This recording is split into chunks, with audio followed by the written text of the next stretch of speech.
2024, Mr. Charo Karisa Mae was abducted by unknown people believed to be security agents while traveling from Mombasa to Malindi.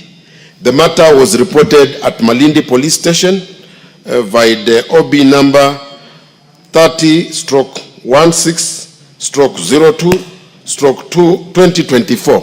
To date, Mr. Charo Karisa Mae has not surfaced, and we are actually wondering whether he's actually being held anywhere by any security agents, and if he's being held, under what authority and the location, because what we want is his whereabouts. Thank you, Mr. Speaker. Thank you, Mr. Speaker. Mine is on Mr. Hussein Abdurrahman Mohammed of ID number 2672739, who has been a former Assistant County Commissioner and currently the manager of Huduma Center in Wajir County, who went missing on 8th July 2025. My questions to the CS is to give report on the status of investigation into the disappearance of Mr. Hussein Abdurrahman Mohammed, measures taken by the government to ensure that Mr. Hussein Abdurrahman Mohammed is found and reunited with his family, and finally steps being taken to enhance the safety and security of residents of Wajir North constituency, including measures by security agencies to promptly investigate and resolve cases of missing persons, including one Isa Bule Mohammed, who is missing for 2 years. Thank you, Mr. Speaker. Toby. Thank you, Mr. Speaker. Mine was almost 2 months ago.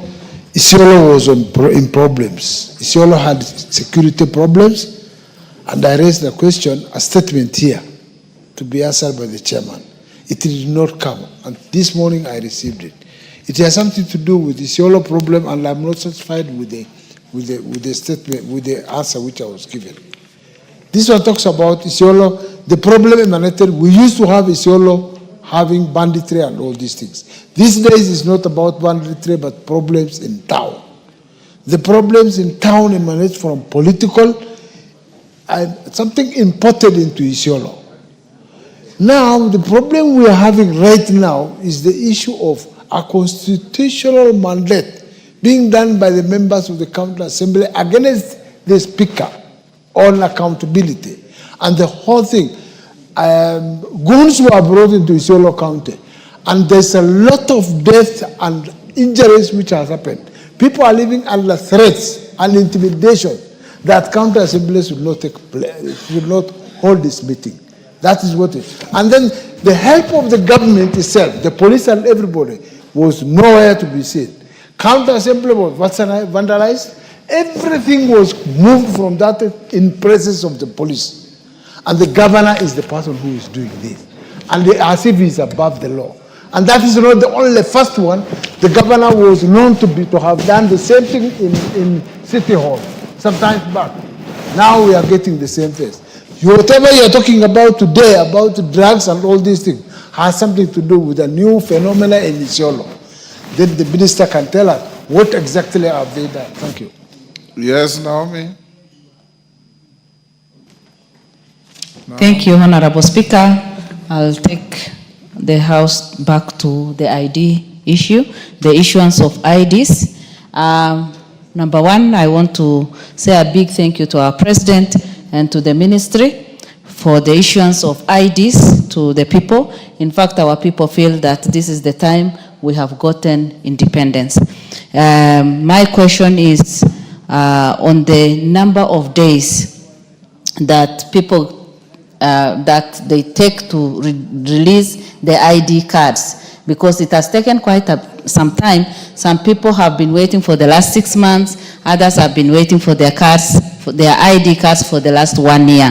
How can we make it more effective even for the people in northern Kenya? Again, the other question is on the waiting cards that people sometimes use, especially on the border of Moyale. As they come through to Marsabit, they struggle because they are not allowed to travel with their waiting cards. What can we do so that at least they can use their waiting cards to travel even to Marsabit? The other one is good news. High schools in Marsabit, In fact, I think we may be leading in that. The officers in place have been doing that, and we are happy with that progress. Thank you.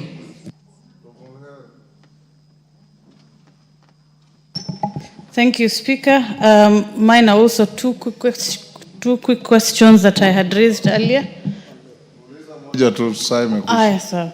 Thank you, Speaker. There's a question I had raised 2 months ago on the missing cases of young men, and this particular cases of Abductions from Dadaab constituency. The statement through the chair was not very sufficient, but it almost answered the question.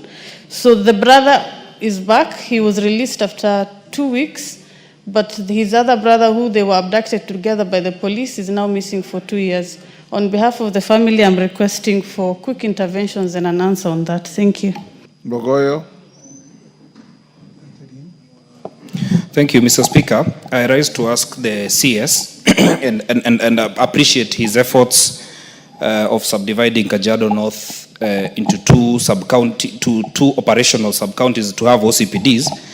But Waziri, I have in my efforts made complete all your police stations built by NGCDF. All your chiefs, and the last one is going to be housed by NGCDF 100%. We still have a big problem with personnel. And you can look at, out of the 290 constituencies, Kajiado North has the highest rate of buying land, building police posts. All your chiefs are built by NGCDF and land bought for security. Your police station is in Kiserian is bought by NGCDF, built by NGCDF, but no increment of even one police officer, even after building all those stations. And the worst is Gataka, where we house Cooperative College, the universities around there. Our students are being manned there. The command station around there is still a problem. So I'm still appealing to you, CS. What are you doing? Because we are building, as per your request, approved by your planning department in the National Police Service. What are you doing to increase the personnel for Kajiado North constituency with the support of NGCDF? And I repeat again, the Kajiado North NGCDF has 100% done all your police stations, all your chief's offices, magnificent. You are repeating yourself. Mayaka. Thank you, Honorable Speaker. Honorable Speaker, I just want to inquire from the CS, because I recall a couple of years ago when you were finishing Form 4, we would actually apply for IDs while in school and get them by the time you're finishing school. I just want to know if that is still happening, because that then would be very helpful. You already said it is happening, but it's not adequate. Oh, okay. So the issue is adequacy. You even had Naomi Wako boasting that Masabit is doing very well. So what you need is to step up, Minister. Dawood, what's your point of order? Then Minister, I'll give you under 10 minutes to respond to all those. Thank you, Mr. Speaker. Mine is first to appreciate that the Minister has come to the House today to answer all these questions. But, Mr. Speaker, there are many statements we have asked in this House, and the response is given through the chair of the committee in charge of internal security. But most of the two statements that I sought, the responses were inadequate. You ordered that the Minister comes in front of the committee and answer them himself. Mr. Speaker, we have been given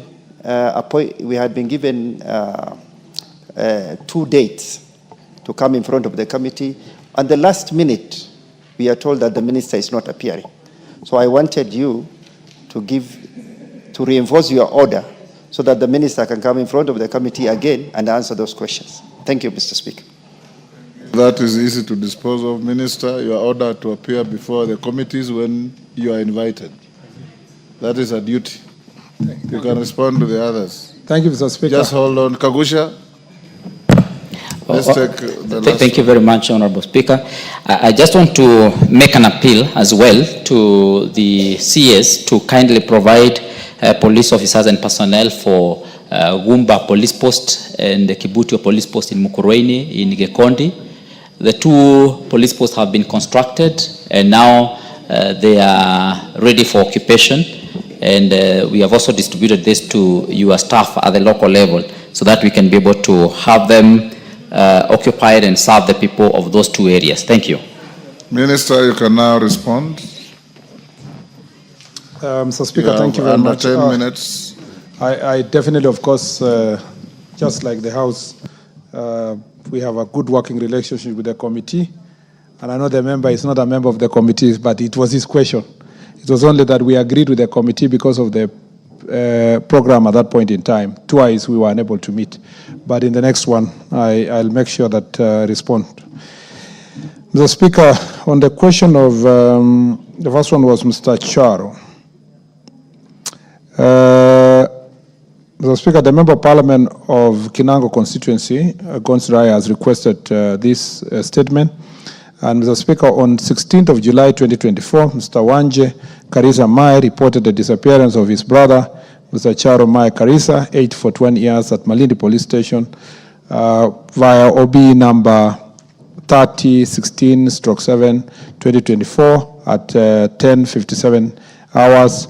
Karisa indicated his brother, Mr. Charo Mai Karisa, had traveled to Genz in Mombasa County as for 15 July 2024 at approximately 5:00 hours and had since become unreachable with his mobile phone switched off. He further states that he had received information from Kahindi, a matatu driver, that his brother was abducted by unknown masked gunmen along the Mombasa-Malindi road.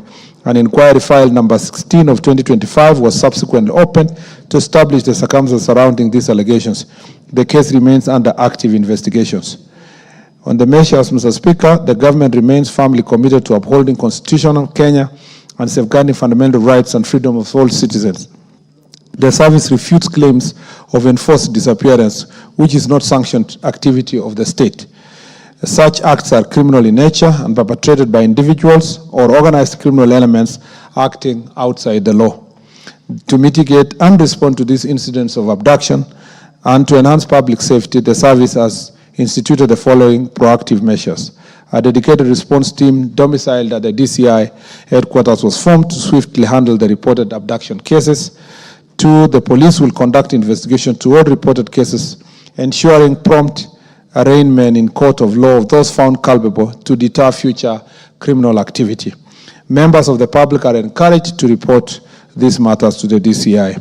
Revitalizing community policing initiatives to improve access to information and collaboration with the society, and strengthening both the foot and mobile patrols to prevent crimes while reinforcing police visibility in key areas to ensure that people are not being abducted. In line with the constitutional mandate, Mr. Speaker, and commitment to upholding the rule of law, the government has put in place a series of measures to safeguard the rights and dignity of arrested persons, including enforcement of the 24-hour rule, regular training and sensitization of officers on the human rights, mandatory documentation of in occurrence book of any injury sustained by a suspect during arrest, and ensuring the arrests are lawful, proportionate, and based on sufficient grounds, including obtaining court orders where applicable. I thank you, Mr. Speaker. On the next one of Mr. Speaker, Mr. Hussein.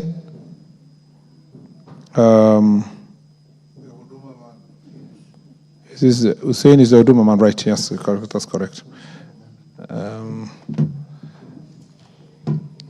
Mr. Speaker, sorry, I was ambushed, so I'm using my phone.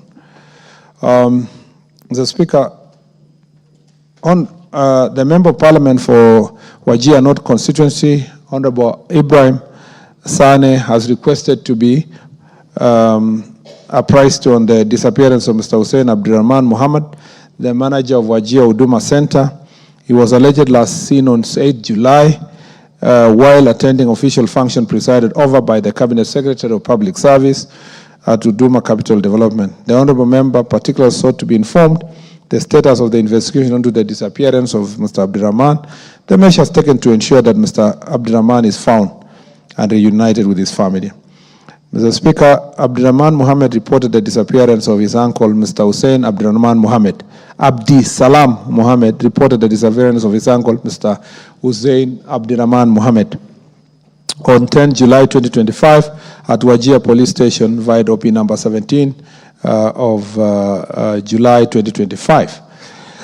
Subsequently, a missing person signal was circulated to all sub-county police commanders and relevant police formations across the county under the following AEST 161 volume 4 of 277, dated July 10th of 2025. The investigating officer commenced investigations by visiting Hussein's residence in Wajir town and his workplace at Wajir Huduma Center, during which statements were recorded from key individuals to assist in tracing his whereabouts. Okay. Mr. Speaker,